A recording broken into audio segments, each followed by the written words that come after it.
자, 이 권리 분석은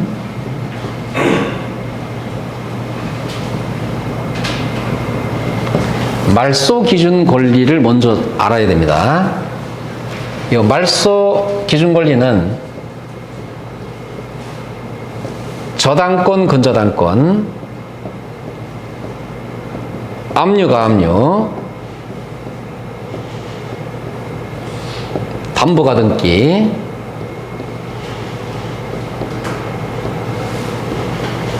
강제경매 기시 결정 등기. 자, 이들 권리 중에서 가장 선순위 권리를 기준 권리로 합니다. 선순위 권리라 그러면 이들이 등기부상에 확인되는 권리잖아요. 등기상에 확인되는 권리 중에서 순위가 제일 앞선 권리, 이 권리를 말소 기준 권리로 잡아서, 자, 이거보다 이 기준 권리보다도 선순위 권리는 인수, 후순위 권리는 소멸이다. 자, 이 말이거든요. 말소 기준 권리보다 선순위는 인수, 후순위는 소멸이다. 이 말이에요. 자, 그럼 인수다, 소멸이다. 자, 이 뜻이 뭐냐? 여러분, 인수다 그러면 낙찰 대금 이외에 별도의 인수 위험을 얘기하는 겁니다. 소멸이다 그러면 낙찰 대금으로 다 해결된다는 뜻이에요. 그러면 여러분, 경매 물건에 인수 권리가 많은 게 좋아요? 소멸 권리가 많은 게 좋아요? 소멸이죠, 그죠? 낙찰 대금 이외에 별도 인수 위험이 있다는 게 인수거든요. 자, 이렇게 볼게요. 이 부동산을 내가 낙찰을 3억에 받겠다. 3억에 받는데 여기에 인수 권리가 1억이 존재하면, 자, 여러분들은 인수 권리 1억을 이거 감안해서 입찰 받아야 돼. 그러니까 3억에서 1억을 빼고 얼마에 받아야 돼? 2억의 입찰을 받아야 된다고요. 이걸 못하면 이제 경매 잘못 받는 상황이 벌어지는 거예요. 자, 그럼 여기 보세요. 지금 공인중개사 과정에서의 경매는 이제 한두 문제 나오는 건데, 기본적인 것만 제가 수업을 해요. 시험에 연결되는 부분만. 자세하게 깊이 들어가 이런 거는 시험에 안 나오거든요. 그러니까 이건 시험 위주로만 수업을 하는 거니까 그렇게 이해하시면 됩니다.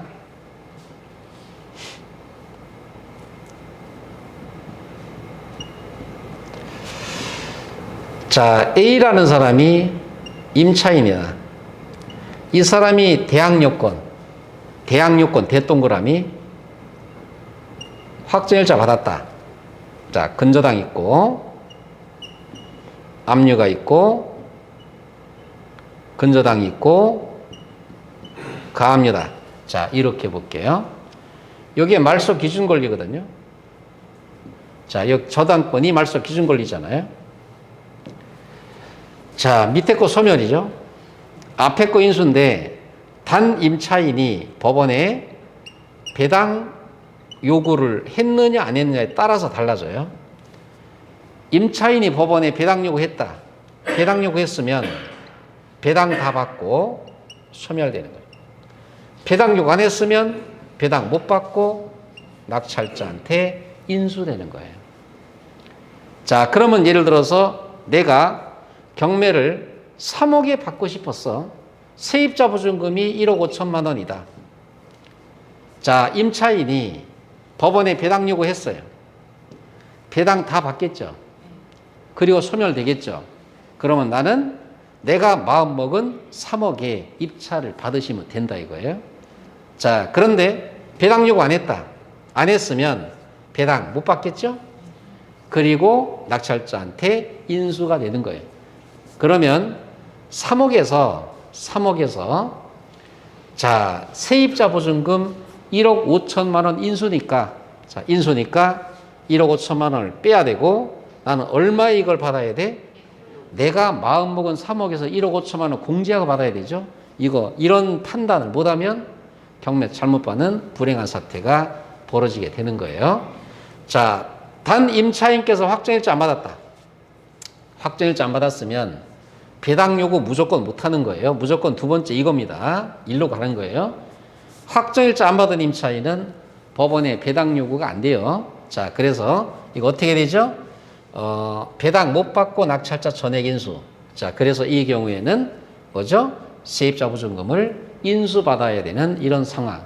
그래서 내가 마음먹은 금액 3억에서 보증금 1억 5천 공제하고 1억 5천만 원의 입찰을 받아야 되는 것입니다. 자, 이렇게 정리하고요. 자, 그 다음에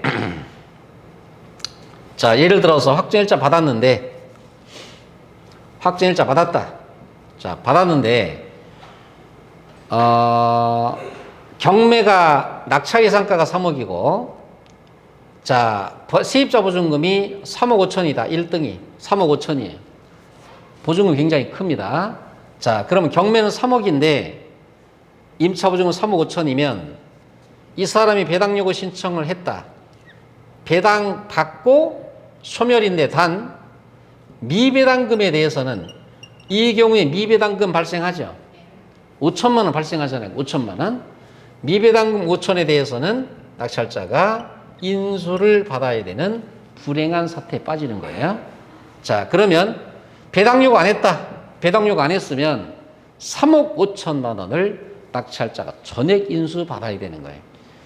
그래서 경매 예상가가 3억인데 3억 5천만 원 전액 인수 받는다. 이거 뭐 그냥 사람 졸도하겠죠. 그죠?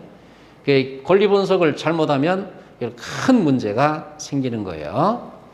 경매에서는 이 핵심이 뭐죠? 권리 분석입니다. 그럼 우리 시험에서는 어떻게 나오느냐? 우리 시험에서는 경매 절차에 관한 문제. 아까 전에 제가 경매 절차 해봤죠. 그죠? 자, 거기서 한 문제, 그 다음에 또 한 문제는 권리 분석하고 배당이 섞여서, 이게 섞여서 한 문제. 이렇게 나옵니다. 권리 분석과 배당을 같이 종합적으로 하시게 되면 여러분들은 한 문제는 무조건 해결되는 거예요. 자, 이제 여기 보세요.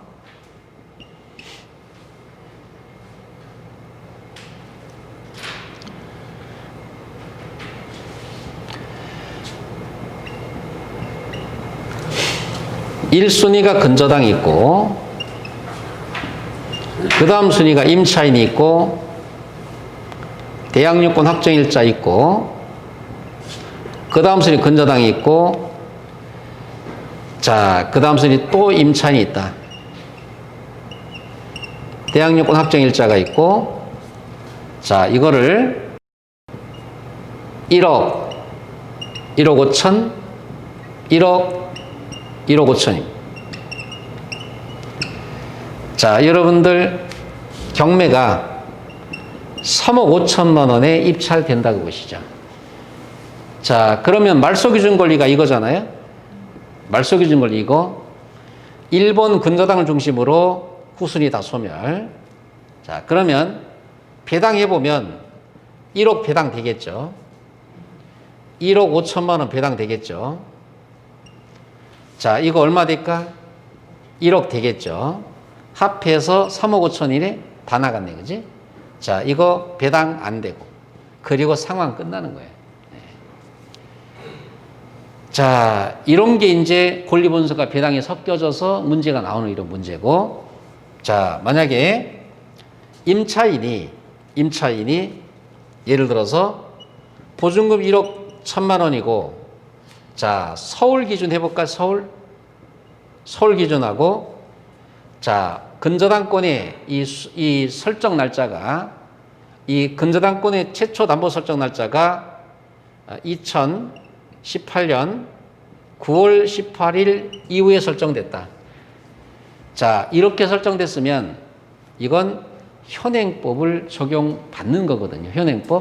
현행법을 적용받아서 1억 천 이내에는 3,700만 원이 무조건 몇 등으로 올라간다? 1등으로 올라가게 돼요. 자, 그러면 1등이 뭐죠? 3,700만 원. 이거 1등으로 올라가고. 자, 그 다음에 근저당 1억 배당될 거고, 임차인 1억 5천만 원 배당될 거고, 자, 2억 5천에서 2억 8,700만 원 배당됐네요. 요거 2억 5천, 2억 8,700 배당됐네. 그럼 여기서 얼마 배당될까? 여기서는 1억에서 3,700만 원 배당 못 받겠죠? 맞죠? 그러면 이거 얼마? 6,300만 원 배당되겠죠? 상환 끝나겠죠? 그죠? 그럼 임차인은 3,700만 원 배당받고 1억 1,300만 원 배당 못 받고 상환 끝나는 거예요. 자, 이게 최우선배제권이 1등으로 올라감으로써 이렇게 상황이 확 틀어진 겁니다. 자, 이런 게 이제 여러분들이 시험에 나오는 문제 유형에 들어가는 거예요. 이런 게. 권리 분석과 배당을 한꺼번에 섞어서 나오는 이런 게 문제 유형입니다. 이렇게 보시면 되겠어요. 자, 이거 필기하실 분은 필기하시죠. 뭐. 시간은 1분 드릴게요.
이게 까만 볼펜이 잘 안 나와서. 자, 여러분들 교재 7페이지 보면 공인중개사의 경매 매수 신청 대리인 등록자 이렇게 돼 있죠. 자, 요거는 대법원 규칙하고 대법원 예규 이걸 우리가 이제 배워야 되고, 여기서는 약 한 문제 내지 두 문제, 웬만하면 두 문제 나오는데 한 문제 나올 때도 있고 한두 문제는 무조건 출제된다 이렇게 보시면 되겠고요. 자, 이게 뭔 말이냐, 이게 잘 보시죠. 잘 보세요. 이 부동산이 법원에서 경매 나왔습니다. 이 경매 물건이에요. 공인중개사 중개 물건이 아니고 법원에서 경매가 나온 물건이라고요. 경매가 나왔는데 이거를 어떤 A라는 사람이 내가 입찰을 받고 싶다는 겁니다. 근데 이 사람이 경매 실력이 대단하면 자기 혼자 실력으로 입찰 받으면 되잖아요. 근데 이 사람이 경매 기억자도 모른다. 자, 그러면 이 사람은 어떤 경매 전문가를 선임을 해서, 자, 갑이라는 경매 전문가를 선임해서 이 사람에게 대리권을 주고 이 사람이 입찰을 받아서 입찰의 효과는 본인에게,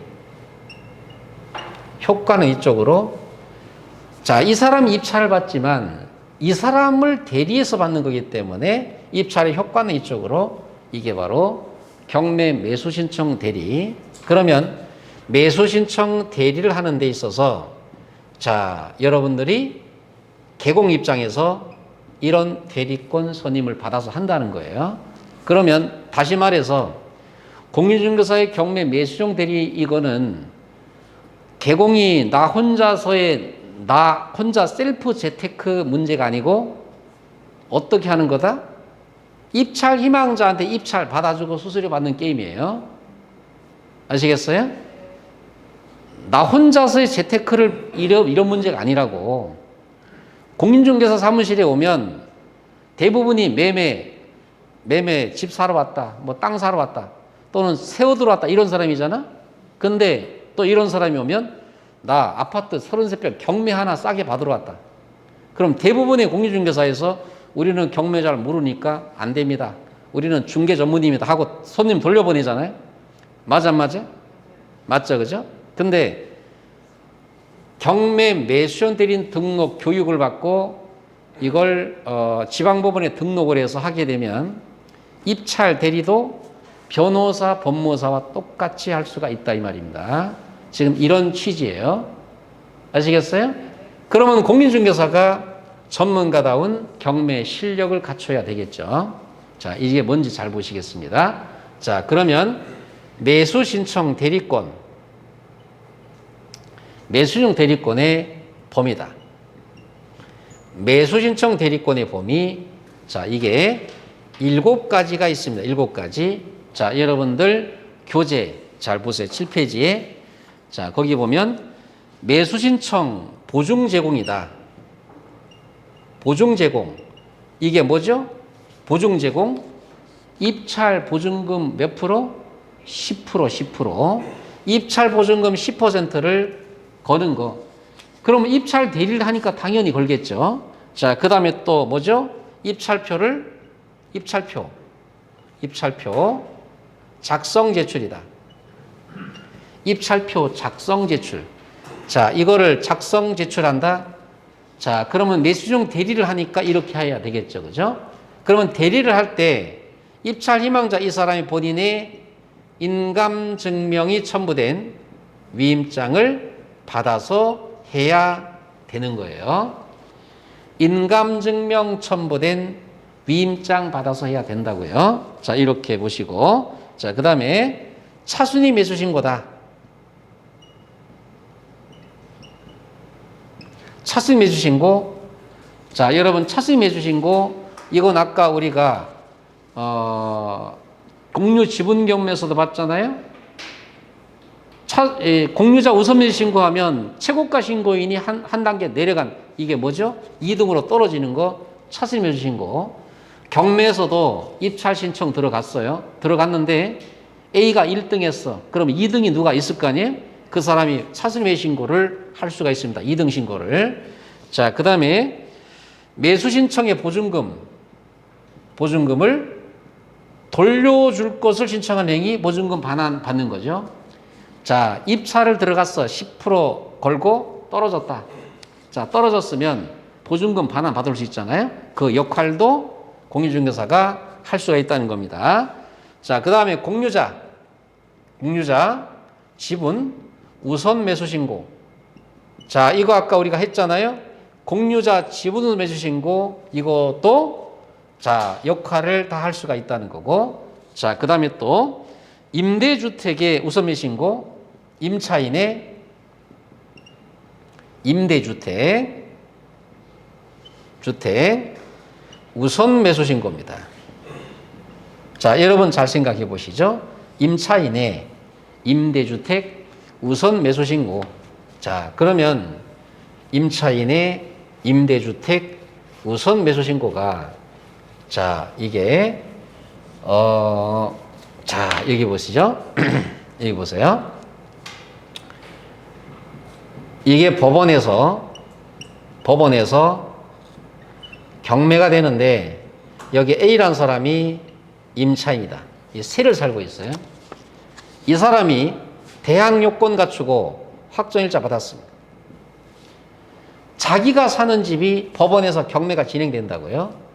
그러면 임차인께서 내가 보증금도 배당 받아야 되는데 내가 이거를 우선 매수하겠다고 법원에 신고하면 이 사람에게 우선 매수의 특권을 줄까 안 줄까? 예? 준다 안 준다? 칠판에 X 보고 대답. 줘요 안 줘요? 안 준다고요. 임차인은 자기가 살고 있는 집이 경매가 될 때 우선매수 특권 없어요. 그러면 일반 입찰자하고 똑같은 경쟁해야 돼요. 아시겠어요? 단 0.1%도 우선 특권을 주지 않아요. 그러면 이 지문은 뭐냐? 그러면 6번 지문은, 예? 자, 임차인의 임대주택 우선매수 신고, 이거는 뭐냐면, 자, 이건 뭐냐면 여러분들 이해를 잘 들으세요. 이 집이 일반 주거용 건물이 아니고 무주택 서민을 위한 공공임대주택 뭔지 알겠죠? 예? 뭔지 알겠죠? 무주택 서민들한테 공공임대주택 있잖아요. 자, 그러면 무주택 서민이 공공임대주택에 임차인으로 들어갔어.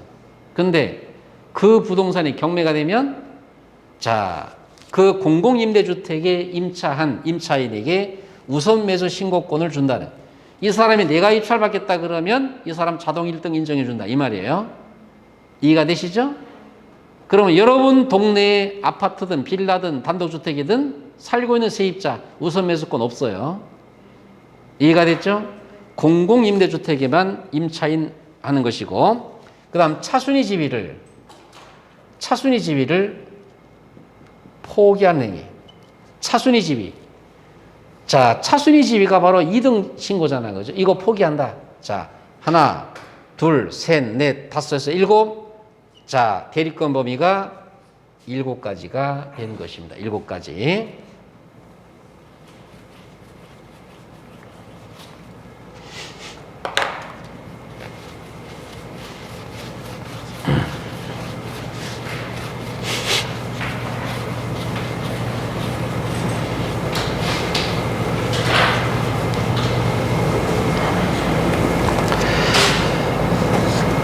자, 그 다음에 매수신청 대리 대상물이라고, 자, 거기 7페이지 맨 밑에 있죠? 예? 그거 보고 좀 뭔가 반가운 느낌 들어야 되는데, 이상가족 맞는 것처럼, 예?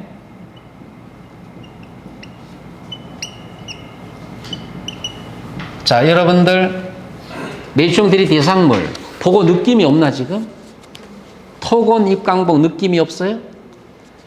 공인중개사법에서 우리가 배웠던 중개대상물하고 똑같잖아요. 맞죠? 그러면 공인중개사법에 법정중개대상물 토건입강공하고 경매 매수시청 대리에 관한 입찰 대리 대상물 똑같은 거다. 토건입강공 똑같습니다. 자, 매수시청 대리인 등록이다.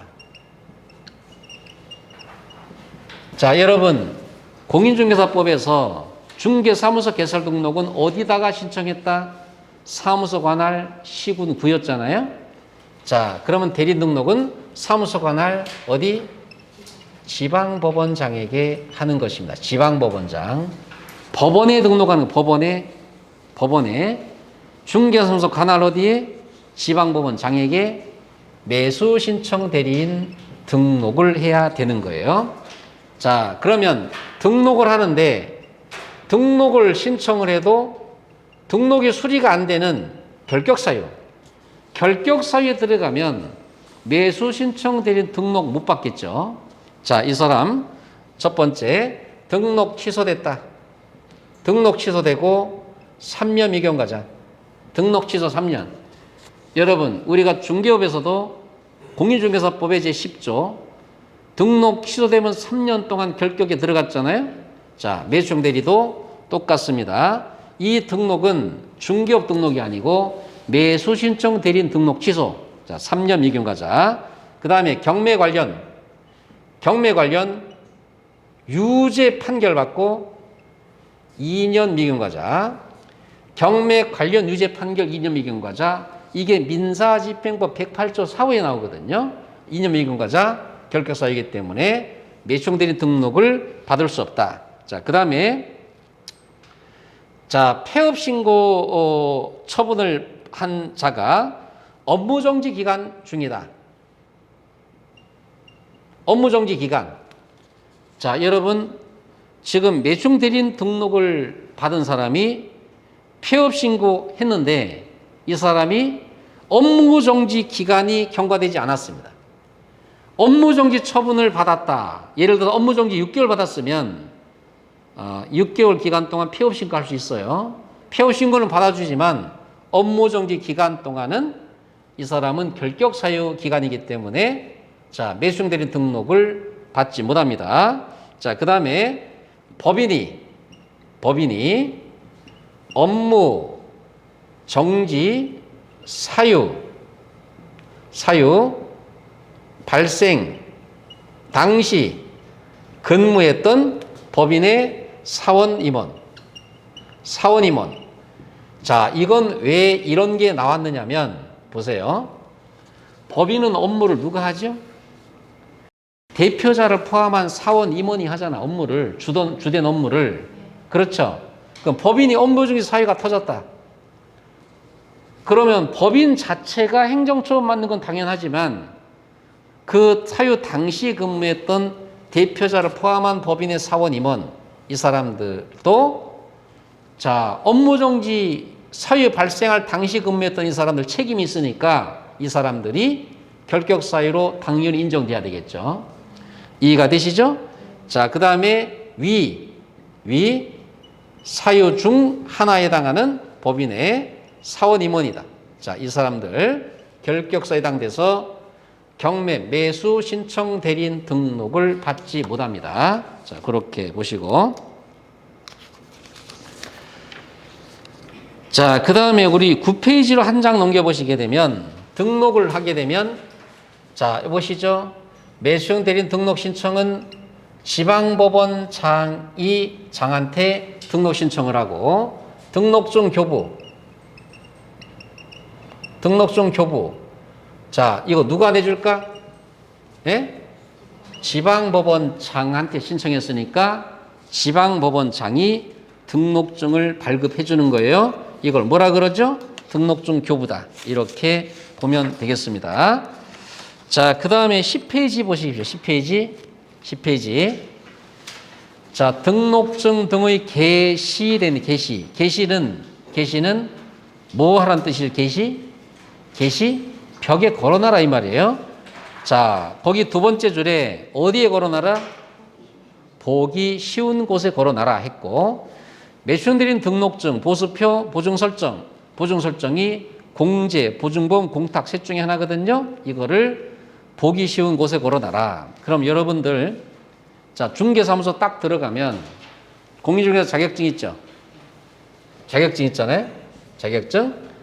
그 다음에 자, 수수료 임의 한도액표 있고 보증설정 서류 있고 이런 거를 걸어놓죠. 그죠?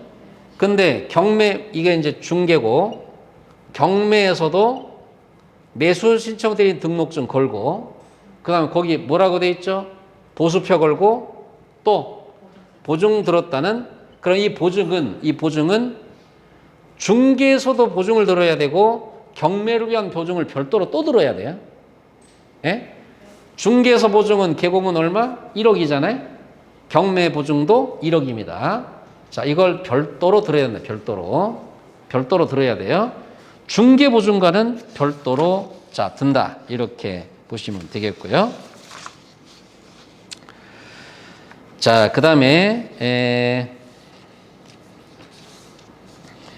자, 거기 3번에 보시면 실무교육이 있어. 실무교육. 자, 실무교육은 자, 밑줄 친 거 잘 보시죠. 개공이 법인은 대표자입니다. 등록 신청 전 1년 이내에 자, 어디에서 지정하는? 예? 자, 이 실무교육은 경매 실무교육이잖아요. 등록 신청일 전 1년 내에 자, 누가 지정하는? 법원, 행정처장. 자, 그러면 여러분들 우리가 중개 실무교육은 등록 신청일 전 1년 내에 누가? 시도지사였잖아요. 그쵸? 시도지사였어. 근데 경매 실무교육은 누구? 법원 행정처장입니다. 법원 행정처장. 자, 여기서 지정하는 교육기관에서 실무 교육을 받아야 되는데 이 실무 교육에 지정을 하게 되는 지정기관이 대학 또는 전문대학에서 부동산 관련 학과 개설된 학교, 그 다음에 공인중개사협회, 이 두 가지예요. 자, 여러분들 보세요. 대학 또는 전문대학, 부동산 관련 학과 개설된 학교고 공인중개사협회가 실무교육에 지정받을 수 있는 기관입니다. 이 실무교육은 경매 실무교육이에요. 그럼 여기에서 공인중개사법에 중개업 실무교육에 요 기관 하나가 더 있었는데 여기 빠졌네, 그지? 뭐일까? 공자로 시작해요. 공자로. 공. 예? 공기업 준정부 기관.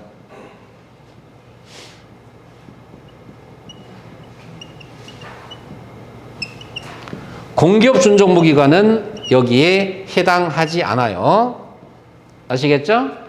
공기업 준정부 기관은 중개업 실무교육 위탁기관이에요. 그러면 경매 실무교육 위탁기관은 대학 또는 전문대학 부동산 관련 개설된 학교하고 공인중개사협회 이렇게 보면 되겠습니다. 그러면 공기업 준정부 기관이 거기에 들어가면 돼안돼? 그거는 무슨 교육기관? 경매 실무교육기관이 아니고 중개 실무교육기관입니다. 자, 됐죠? 자, 그 다음에 이제 11페이지 보시게 되면 중개사무소 이전 신고라고 돼 있어요. 보이죠? 자, 여러분들 중개사무소 이전 신고인데, 자, 요거도 우리가 뭐뭐를 생각하면 어려운 거 하나도 없어요. 자, 여기 봅니다.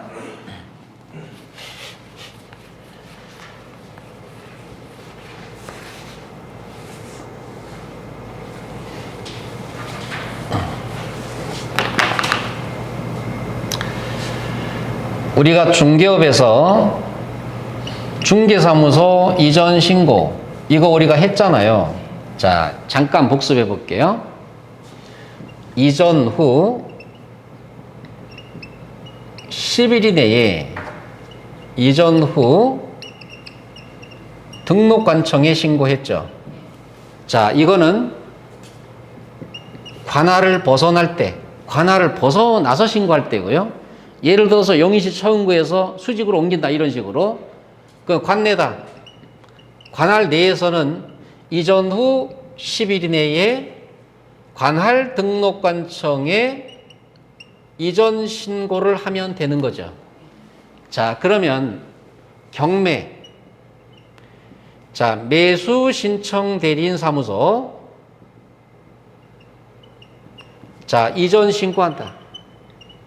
이전 신고합니다. 자, 그러면 똑같습니다. 관할 내다. 이전 후 10일 이내 똑같고 관할 어디? 지방 법원장에게 신고하면 돼. 자, 관할 벗어난다. 관할 벗어났으면 이전 후 10일 이내에 어디? 이전 후 이게 뭐죠? 새로운 지방법원장에게 자, 신고하게 되는 거죠. 새로운 지방법원장에 신고한다. 자, 그래서 여러분들 11페이지에 위에 4번 동그라미 1번에 네 번째 줄 새로운 중개사무소 소재지 관할 지방법원장에게 신고고 밑줄 쫙 해놓으세요. 새로운 바로 이전 후 지방법원장이겠죠, 그죠? 이해가 됐죠? 자, 그러면 이 시스템은 이전 후 10일 이내 이 시스템은 자, 어디하고 똑같다? 예? 어디하고 똑같다? 공인중개사법의 중개사무소 이전 신고하고 이건 같은 거다. 자, 이렇게 보시면 되겠습니다.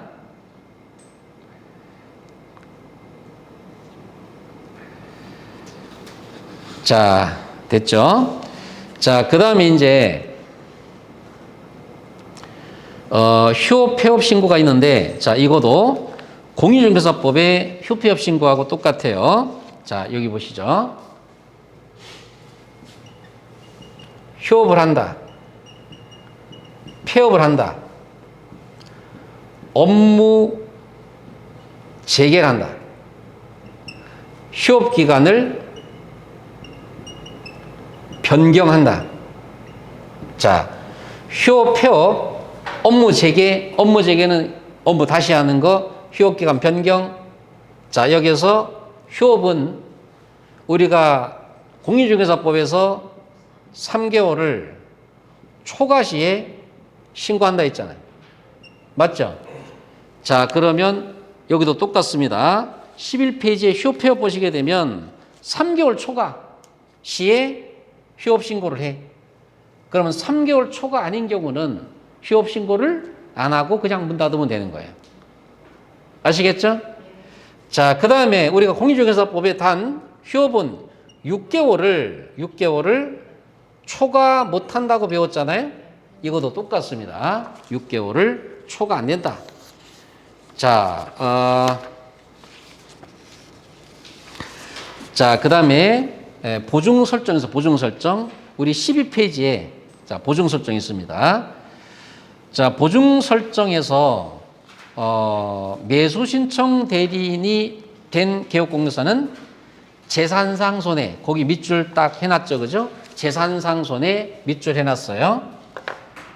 자, 그러면 공인중개사법에서 재산상 손해만 손해배상 청구하고 정신적인 후유증 손해는 위자료 청구를 못한다고 배웠어요. 그러면 공인중개사의 매수신청 대리도 똑같다. 자, 그러면 뭐만 인정되는 거죠? 재산상 손해만 인정되는 겁니다. 재산상 손해. 손해배상 청구는 재산상 손해. 자, 이것만 인정이 되지 정신적 손해는 인정되지 않는 거예요. 자, 그러면 손해배상을 하기 위해서 보증을 들어야 된다. 공제, 보증보험, 공탁. 자, 이 중에 하나를 들어야 된다. 그러면 이것도 공인중개사법하고 중개하고 똑같잖아요. 그죠? 이 중에 하나를 들어라. 자, 거기 밑에 보증 금액 보시면 법인은 얼마? 2억이죠. 분사무소는 얼마? 초과마다 1억. 개공은 얼마? 1억 이상이죠. 들어야 됩니다. 근데 이거를 자, 그냥 법인은 2억 원 이상, 공인중개사는 1억 원 이상 이렇게 하나 그냥 1억이로 확정해도 되는데 왜 이상이라고 했는지 모르겠어요. 자, 여러분들이 예를 들어서 개업을 했다. 보증을 들어요. 1억 이상 돼 있으니까 한 10억 들 거예요? 1억만 들면 되잖아. 그러니까 여태까지 우리나라 건국일의 역사상 1억 이상을 자의적으로 든 개공이 없다고요. 아시겠어요? 예. 근데 법에는 1억 이상 이렇게 돼 있고, 자, 변경도, 자, 다른 보증으로 변경. 자, 다음 페이지 보시면 기간 만료 재설정 다 똑같습니다. 자, 보증을 다른 보증으로 변경을 한다. 기간이 만료가 돼서 재설정을 한다. 다른 보증으로 변경한다. 자, 이건 뭐지? 보증의 효력이 있는 기간 중 기간 만료 재설정한다. 기간 만료일까지. 자, 이거 여러분들 어디서 많이 본 거죠? 어디서 봤어요? 공인중개사법에서 배웠잖아요. 그죠? 보증을 다른 보증으로 변경한다. 자, 보증 효력 있는 기간 중 기간 만료 재설정한다. 기간 만료일까지. 자, 배웠죠, 우리? 배웠습니다. 자, 그 다음에 자, 14페이지로 넘어가 보시면 14페이지에 대리행위 방식 봅니다. 대리행위 방식.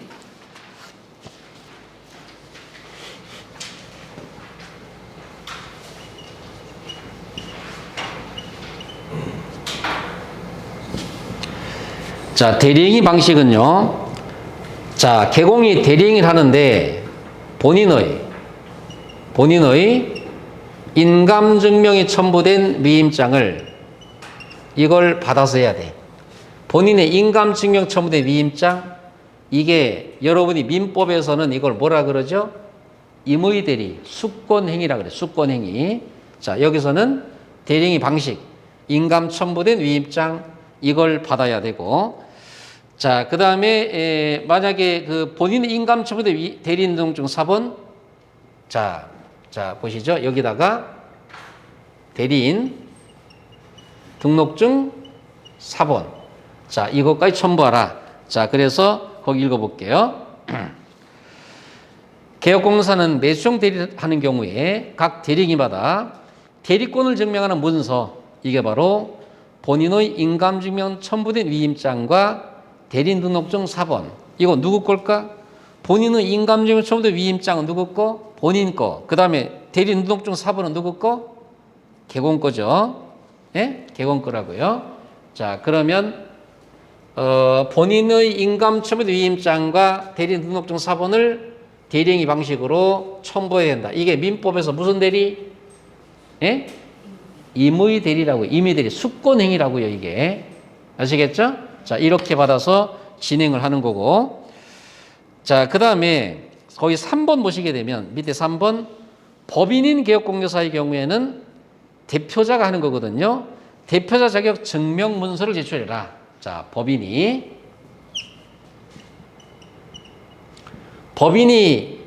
입찰 대리한다 그러면 대표자 자격 증명 문서, 자, 이걸 제출해라. 그럼 대표자 자격 증명 문서 명함 가지고 될까? 명함에 무슨 뭐 중개법인 대표이사 홍길동, 그거로 안 된다고요. 그럼 대표자 자격 증명 문서는 이게 뭘까요? 당연히 본인이 신분증이 있어야 되겠고, 그 다음에 법인 등기상 증명에 대표이사 이름 올라가 있겠죠. 자, 그런 거를 첨부를 해야 됩니다.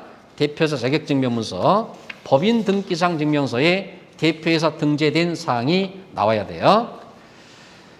자, 그 다음에 거기 한 페이지 넘겨서 15페이지에 개업 공인중개사는 대리행위함이 있어서 매각장소 또는 집행법원에 거기 뭐라고 돼 있지?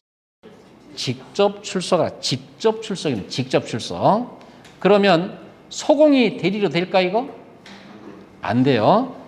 여러분 그 다음 주 우리가 배우게 될 공인중개사의 부동산 거래 신고에 관한 법률에서 부동산 거래 신고하는 데 있어서 소공이 개공의 대리를 받으면 부동산 거래 신고 가능하거든요. 그런데 경매 매수시정 대리는 소공이 대리가 안 돼요. 그러면 개공이 직접 매각장소 집행법원에 출석해야 됩니다. 소공이 대리가 안 된다는 거예요. 자, 특이한 점이 사건 카드입니다. 사건 카드. 사건 카드하고 확인 설명서입니다. 자, 사건 카드. 자, 여러분들, 자, 이 공인중개사법에서 예를 들어서 중개 의뢰를 받게 되면 사건 카드 작성을 하나? 그런 거 안 한다고요. 예? 그냥 누가 뭐 사달라. 그럼 알았습니다. 사주면 돼. 예? 근데 경매는 입찰 대리 의뢰를 받게 되면 사건 카드를 작성하고 이거를 자 보존해야 돼요. 몇 년? 5년 동안 보존합니다. 사건 카드를. 이게 뭐하고 닮은 거냐면 변호사 법무사하고 닮은 거예요. 변호사 법무사에 사건 수임하면 사건 카드 작성해야 되거든요.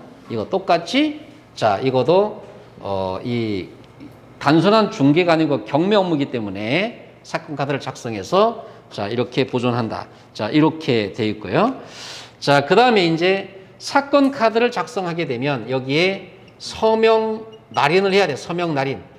서명 날인 하는데 이 서명 날인은 등록 인장을 사용해라. 이 등록 인장은 무슨 등록 인장일까? 예? 공인중개사법에 의한 등록 인장이라고요. 자, 여러분들 공인중개사법에서 매매계약서 쓰면 맨 밑에 개업공사 대표자가 서명하고 등록인장 찍잖아? 그 도장을 여기다가 찍어야 된다는 거예요. 그러면 이런 게 보시게 되면 이게 사건 카드다. 이게 사건 카드예요. 사건 카드 내용 다 적고 맨 밑에 자 서명, 날인, 대표자 이름 쓰고 도장 빵 찍는 이 도장을 자 누구 거? 공인중개사법의 등록인장을 사용하라는 얘기예요.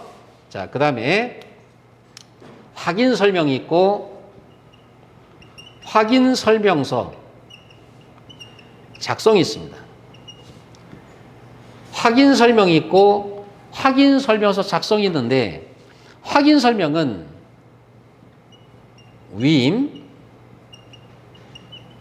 받은 경우고 확인 설명서 작성 교부는 자 요거는 보시죠. 위임 받은 때 그 말이 그 말인데 자 요게 표현이 이렇게 달라졌어요. 확인 설명할 사항 자 거기 밑에 있습니다. 동그라미 3번에 대상물의 표시 및 권리 제한사항 경제적 가치 소유권을 취득함에 따라 부담해야 할 권리에 관한 사항 자 이런 네 가지가 확인 설명 사항인데 자 여러분 확인 설명은 우리가 공인중개사법에서 누구한테 확인 설명 의무가 있었다? 권리 취득 의뢰인에게 있었잖아요. 매매면 매수인, 임대면 임차인. 그렇죠? 공인중개사법에 확인 설명 몇 가지가 있었어요? 9가지 있었어? 근데 경매에서는 몇 가지? 4가지. 그러면 누구한테? 입찰 의뢰인에게 설명해야 돼. 입찰 의뢰인에게. 법원에는 설명할 일이 없잖아요. 그죠? 자, 이렇게 하고 확인 설명서 작성한다. 자, 이거 몇 년간 보존한다? 5년입니다. 이것도 특이한 거예요. 그럼 공인중개사법의 확인 설명서는 몇 년? 3년입니다. 자, 경매에서는 몇 년? 5년이다. 이렇게 보시면 됩니다. 자, 조금 쉬었다가 볼게요. 좀 쉴게요.